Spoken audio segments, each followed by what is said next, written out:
I started spending time in St. John about 2 years ago. I've been here almost every second week since. And the first time I came to New Brunswick, I had a very surreal experience, a very New Brunswick experience. I saw my first moose. By a round of applause, how many of you have seen a moose here before? Okay. You didn't even let me finish my question. You're like, yes, we rode one here tonight. We all have 3. It was a crazy experience the first time I saw a moose 2 years ago, though. Because it changed me. Like, I saw this thing, and my whole life, everyone is always saying how big these animals are. It's almost as if you guys know nothing else about the creature. Because every time you meet someone that hasn't seen a moose, you always say the same thing.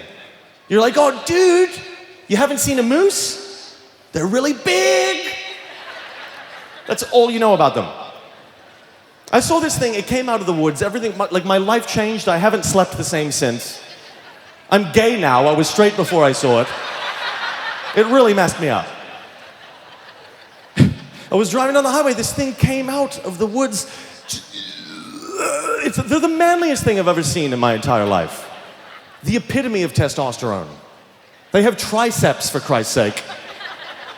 And abs. Some of them are wearing tap-out shirts, I swear to God. Those are the moose from Sussex. It depends on what part of the province you see them in. And it looks like it hurts to be a moose. It looks painful.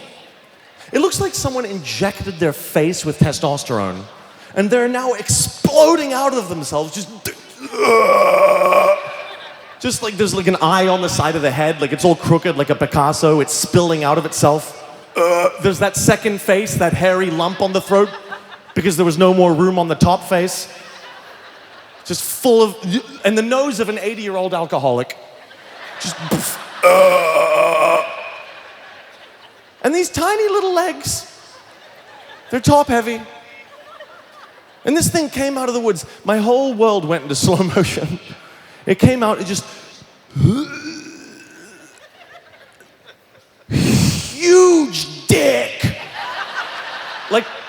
Like heavy dick. Like it was weighty, it was pulling it down to the earth, like a sea anchor.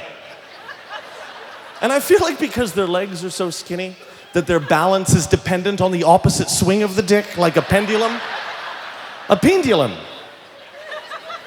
And that's the females, for Christ's sake. That's how manly this animal is. Is the chicks are the biggest dicks you've ever seen in your entire life. It was a startling experience. We are going to have fun tonight. I'm loving the energy in here already. I am celebrating more than just this epic show tonight. Just last week, I hit my half-life anniversary of being in Canada. Sure, I'll take it. I don't know if half of you even know what I mean, but I'll take the applause. I don't even know how to frame it yet. I just hit the halfway mark where I've now spent more of my life in Canada than where I grew up in Australia. And I moved to Canada at such an age in my life that I don't know at this point as an adult what is Australian lingo and what is just kiddie talk. Do you know what I mean? Because my whole life, my dad always called going to bed Jim Jam Nai.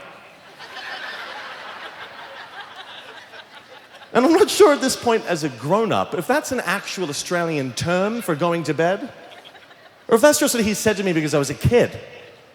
Like, I don't know if there's grown men walking the streets of Sydney right now, like construction working men, walking around going, oh, Sterling, that was a rough day at work, mate. I'm bloody exhausted. I think I'm going to go straight home and go Jim Jam Nai. Time for Jimmy Jammy, Sterling. And if you see something attractive in Australia, like a nice sunset, we always used to call it gorgy gumdrops. How Australian does that sound? That's the most Australian thing I've ever heard in my life. Gorgy gumdrops. Every time I hear that, I think of the most stereotypical Australian man with an Akubra cowboy hat on, those corks dangling off it to keep the flies out, cut-off jeans, short shorts, a boomerang in the back pocket, eating a Tim Tam, and completely riddled with chlamydia. That's what I picture every time I hear gorgy gumdrops. A good meal, we call that delishy McGrishy. Going to the toilet, that's poopy bum bottom. One time my friend Rob fell asleep on the toilet. He went poopy bum nine-eye. He went gin gem bum bottom, and that's a true story, ladies and gentlemen. He fell into the bath when he woke up. I've got some strange names in my family. Maybe strange is the wrong way to frame this. Maybe uncommon is a better way to say that. My name is Garrett. My sister's name is Devon. My stepdad's name is Warwick. My mum's name is Graziella, which is Italian for grace. Her sister's name is Histamine, which is Italian for histamine. So I literally have an antihistamine.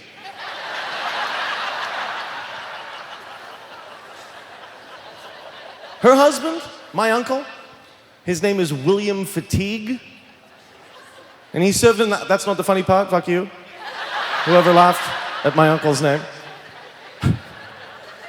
He served in the army for 20 years. This is true. So for 20 years, at a very high rank, he went by General Fatigue. And they have 2 lizards, 2 iguanas. They're always trying to kill each other. They're always at each other's throat.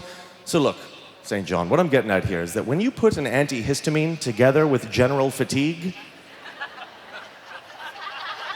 you get a reptile dysfunction.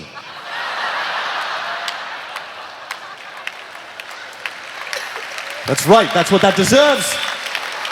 You clap your hands, St. John. Jesus Christ. I was in Winnipeg not long ago because my career's on fire, and look, I take that back, actually. I like Winnipeg. Everyone shits on Winnipeg. They do. I think it's a great town. It's got a lot of great people, wonderful restaurants, a very supportive arts community. I always forget when I'm in Winnipeg, though, that it is the murder capital of Canada. I'm reminded very quickly when I go back there. I was driving down Portage Street in Winnipeg a couple of weeks ago, one of the main roads in Winnipeg, and there was a car parked in front of me, so in order to go around it, I had to merge lanes and pass. Well, the dude behind me sped up to not let me in. Dick move. So I went anyway, I just cut him off, and I guess this really pissed him off. He started riding my ass, started aggressively lining our windows up and cutting me off. We eventually stopped next to each other at a red light. He rolls down his tinted window. Behind the window are 2 19-year-old homeboys, like 2 white boys with baby faces and those oversized flat-beaked hats. You know the ones?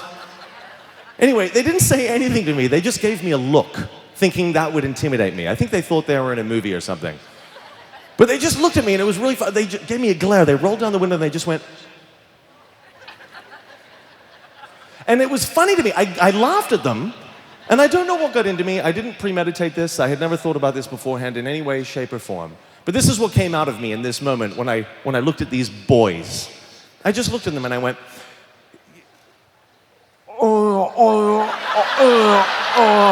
and they were like, and then the light changed, and I drove away giggling. And I looked in the rearview mirror. They had stayed at the light, like for 4 or 5 seconds. That's a long time to stay at a green light. And then eventually they pulled over, like they left the road. I sucked a dick at them so good they forgot where they were going. That's what it takes, man. Everyone's expecting aggression in a situation like that, like fuck you or something like that, or you want to go? Try sucking a dick at someone, St. John. See what someone's true colors are. And I really sucked that dick too. Like I didn't just I was like my hips were thrusting. They couldn't see that part. It was behind the door, but I committed. I was in it. The dick came in my mouth, like I sucked it to completion. Because I don't start something that I don't finish, St. John. And it doesn't have to be just in road rage.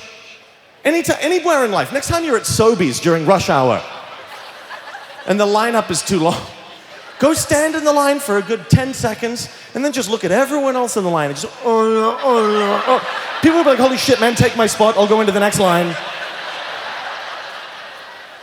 Fuck it, walk through life like that. Just, people will clear a path for you. The power of sucking a dick. I just sucked a dick at 5,000 people and see the reaction it got?